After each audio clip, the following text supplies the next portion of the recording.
आप उनके कुरान को पढ़ लो। कुरान में लिखा है कि अपने मजहब के लोगों को छोड़कर बाकी सब काफिर हैं, इनके साथ रहना गुनाह है, इनसे मिलना गुनाह है। हमारा सनातन कहता है कि सब पूरा संसार ही परिवार। तो अब भगवाई हिंद होना चाहिए कि गजवाई हिंद होना चाहिए। लेकिन महाकुंभ में अच्छा, वो दीपावली को पटाखा फोड़ने का ज्ञान दे दें तो सही है, हम बकरीद पे बयान दे दें तो गलत है। वो मक्का मदीना में प्रवेश हिंदू नहीं होंगे 30 किलोमीटर पहले से।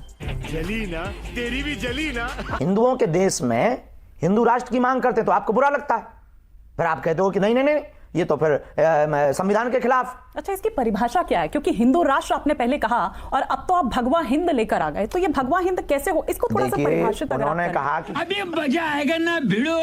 नहीं, लेकिन देश तो संविधान से चलेगा ना। संविधान से चलेगा तो दोनों लोग भी संविधान भगवाए हिंद पे मैं जानना चाह रही हूँ कि देश संविधान से चलेगा ना, क्योंकि जब गजवाए हिंद में तब हम कहते हैं कि शरीयत से थोड़ी चलेगा, देश तो संविधान से चलेगा। हेलो दोस्तों, नमस्ते, सत श्री अकाल, आदाब। तो स्वागत है आप सबका फिर से मेरे एक नए वीडियो में। दोस्तों, महिला न्यूज एंकर के टेढ़े मेढ़े सवालों में पंडित धीरेन्द्र शास्त्री जी महाराज ऐसे उलझे कि सवालों के जवाब देना मुश्किल सा हो गया। दोस्तों, पंडित धीरेन्द्र शास्त्री जी महाराज भारत देश को हिंदू राष्ट्र बनाना चाहते हैं और इनके जैसे और भी कई लोग हैं जो यही चाहते हैं।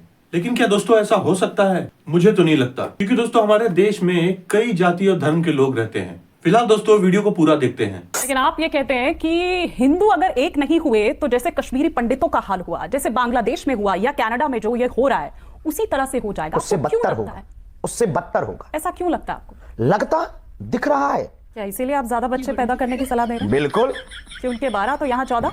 बिल्कुल, हम तो कहते 16 होने चाहिए। नहीं 8 जगहों पर विश्राम है, रात्रि में सभी समाजों के लोग हैं, झांकियां बनाई जा रही। महाराष्ट्र से भी हिंदू आ रहे हैं, पूरे देश के कोने कोने से हिंदू आ रहे हैं। गुजरात, राजस्थान, यूपी, छत्तीसगढ़ और यहाँ तक कि नेपाल से भी कुछ हिंदू कम्युनिटी आ रही हैं जो सनातन के लिए बहुत ज़्यादा कार्य करते हैं। वो सभी हिंदू भाई जो हिंदुत्व के लिए, राष्ट्रवाद के लिए जी रहे हैं, राष्ट्रहित के लिए जो जी रहे हैं, वो लोग भी उसमें सम्मिलित होने के लिए आ रहे हैं। सबके एक एक डेट भी मिल रही है, सब लोग पहुँच भी रहे हैं। हम निकलेंगे, कारवां जुड़ता जाएगा, हिंदू जगता जाएगा, भगवान लहराता जाएगा। लेकिन शास्त्री जी, इसकी जरूरत क्यों पड़ी? इस पदयात्रा की जरूरत क्यों पड़ी? Good question. तौकीर रजाब का आपने नाम लिया कि उन्होंने कहा है कि दिल्ली में कूच, दिल्ली में चलो, संख्या भारी दिखाओ ताकि देश की सरकार को पता लगे।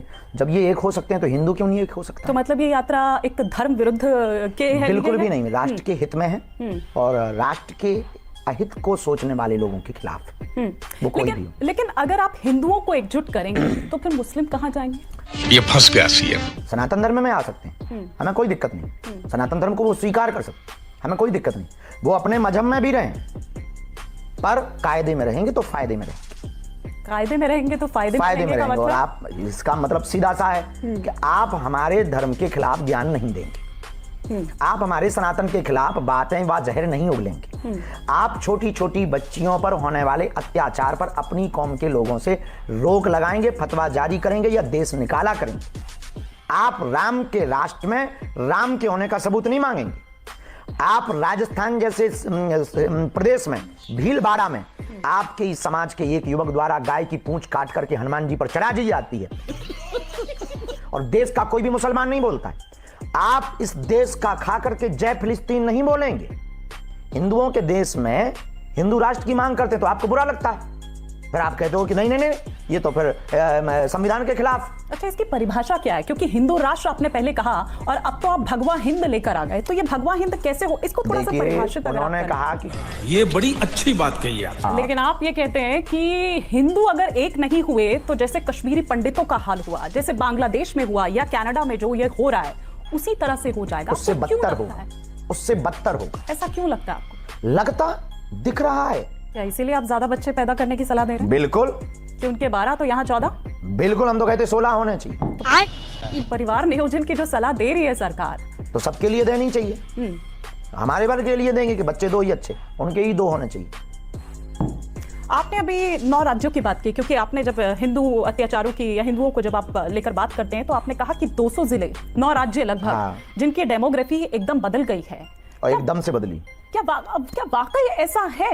और जहां पर आप कह रहे हैं संस्कृति और इन तमाम बातों को, जहां पर प्रधानमंत्री मोदी जैसे शख्सियत हों, जहां पर सीएम योगी जैसा चेहरा हो, जहां पर आप जैसे शास्त्री जी हों, वहां पर क्या वाकई हिंदू खतरे में आ सकता है? जो आप, अरे बाप रे, ये तो धोती खोल रहा है। इसलिए तो हम प्रायश्चित करने के लिए पदयात्रा कर रहे हैं। इसलिए तो हम प्रायश्चित करने के लिए, हिंदू एकता के लिए हम आप लोगों से लड़ रहे हैं। इसीलिए तो हम हिंदुओं को एकजुट करने के लिए परेशान हो रहे हैं, दिन रात अपनी जान की बाजी लगा करके लड़ रहे हैं। वाह, क्या एक्टिंग कर रहे हैं। हमें क्या फायदा, राजनेता हम है नहीं, सीएम हमें बनना नहीं, सरकार से अनुदान हमें चाहिए नहीं। लेकिन विपक्ष तो टाइमिंग पर सवाल उठा रहा है। वो ये कह रहे हैं कि जब जब चुनाव आते हैं तब शास्त्री जी आ जाते हैं लोग और फिर वही ये बात। काम तो राजनेता कर रहे हैं। तो फिर आप जब इस टाइम पर आए हैं तो आप बीजेपी का तामझाम चलिए कर रहे हैं, आप उनके लिए गेम कर रहे एक हैं। मिनट लेकिन जब जब चुनाव आता है, मेरा मतलब ये था, फिर वो जब क्या, चाहे देश में एक चाहे ना एक मध्य जगह प्रदेश चुनाव। की बात करिए या फिर अभी झारखंड का हो, महाराष्ट्र का, और महाराष्ट्र के लिए तो टोन सेट की जा रही है, बटेंगे तो कटेंगे के जरिए। ये राजनेता अपना फिक्स सब कर सकते हैं, हम धर्म नेता, धार्मिक गुरु, हम नेता नहीं, हम एक स्पिरिचुअल लीडर हैं, स्पिरिचुअल सिपाही है, लीडर भी नहीं। लेकिन धर्म में भी तो राजनीति घुस गई है और राजनीति में भी तो धर्म आता ही है। तो दोनों उसी एक पर दूसरे तो के सारी पूरे, सियासत होती है। दोनों एक दूसरे धंधा बंद करवाएगा क्या? हम तो भारत के संतों से कहेंगे अब मठों और मंदिरों से बाहर निकलकर देश में और आगे आना चाहिए और सत्ता पे भी बैठना चाहिए। तो ये तो खुद मुख्यमंत्री योगी आदित्यनाथ ने कहा ही है, बटेंगे तो कटेंगे, और मतलब एक टोन सेट करने की, इसीलिए मैंने कहा कि चुनाव के दौरान और आप आए तो ये कहते हैं कि आप दरअसल बीजेपी के लिए बैटिंग कर रहे हैं और उन्होंने एक टोन यहाँ पर सेट कर दिया। लेकिन क्या बटेंगे तो कटेंगे का नारा ये सौहार्द पैदा करता है, ये सकारात्मक देश है? का यही शाबाश बेटा। कई मौलाना तो आपके बयानों को नफरती, वो कहते हैं कि सिमी, पीएफआई, वो उससे तुलना कर देते हैं। यही तो गजब, मतलब वो देश को कानून में हाथ लेने का बयान दे दें तो सही है, हम देश को जोड़ने का बयान दे दें तो खराब है। आपको लगता है कि हिंदू जो फेस्टिवल्स हैं, हिंदू जो त्योहार हैं, वो जानकर टारगेट किए जाते हैं? होली पे ज्ञान देते ही है, पानी बर्बाद हो रहा है, खून बर्बाद होता है, बकरों का ज्ञान नहीं देते। आपने तो कहा था कि सुतली बम फोड़ देंगे उनके मुंह पे लगाकर। हमने 10 फोड़े, हम बहुत उल्टे आदमी। लेकिन तौकीर रजा ने ही ये कहा था कि जो दीपावली है वो प्रकाश का पर्व है, रोशनी का पर्व है, धमाके का पर्व नहीं है। बात तो सही है। लोगों के भी कारीगर हैं। घर वापसी तो अभी थोड़ी देर पहले ये बात हुई थी ना कि उन्होंने ये इस्लाम कबूल करवा दिया, ये करवा दिया, लेकिन घर वापसी की जहां तक बात है वो तो आपने भी अभी हाल ही में कराई है कई परिवारों की। हाँ, और आप ये कहते हैं कि उनके पूर्वज भी सनातनी थे, लेकिन मौलाना मदनी साहब ये कहते हैं कि सबसे पुराना जो मजहब है वो इस्लाम है। ये बड़ी अच्छी बात कही आप। सुनने में कई बार ऐसा लगने लगता है कि अब उनके जो भाई, जैसे कुत्ता काट लो तो क्या करोगे, कुत्ते को थोड़ी हम काटेंगे, इंजेक्शन लगा के घर पे लेट जाओ। कंट्रोल। हमारे गांव में एक आदमी था, छन्नू लाल, मर गया है, तो वो अपने आप को पूरी दुनिया का अमीर समझता था और वो कहता था कि हमसे अमीर कोई नहीं है, हम इस देश के प्रधानमंत्री। अच्छा।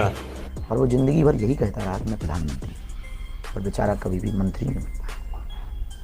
अपनी बातों को बढ़ा चढ़ा के कोई भी बोल सकता है, ये तो कुछ मैच न हुआ। कोई दिक्कत। आखिरी सवाल मैं आपसे करना चाहूंगी, क्योंकि ऑपरेशन पाखंड की मैं यहाँ पर बात कर रही हूँ। आपने कहा भी पर्ची निकालने के लिए, तो मैं अपनी पर्ची की तो नहीं, लेकिन आप चूंकि इतनी तारीफ अगर करते हैं उस मुहिम की, आपको बार बार बुला रहे हैं, तो आपको आना चाहिए रोहित के शो पर। हमने बिल्कुल कोई दिक्कत नहीं, जो हम पे है वो हम बताएंगे, जो हमारे पास कृपा है वो हम जताएंगे, बेझिझक आ सकते हैं, छीलेंगे भी तरीके से। आप ठीक है, मैं आपका मैसेज आगे पहुंचा दूंगी अपनी टीम को भी और रोहित को। नहीं आप तो दोस्तों, वीडियो को पूरा देखने के बाद आप क्या सोचते हैं, प्लीज अपनी राय कमेंट में जरूर बताइएगा। और अगर आपको वीडियो अच्छी लगी हो तो प्लीज वीडियो को लाइक और चैनल को सब्सक्राइब भी जरूर करिएगा। अब मैं मिलता हूं अपनी अगली वीडियो में, तब तक के लिए जय हिंद, जय भारत।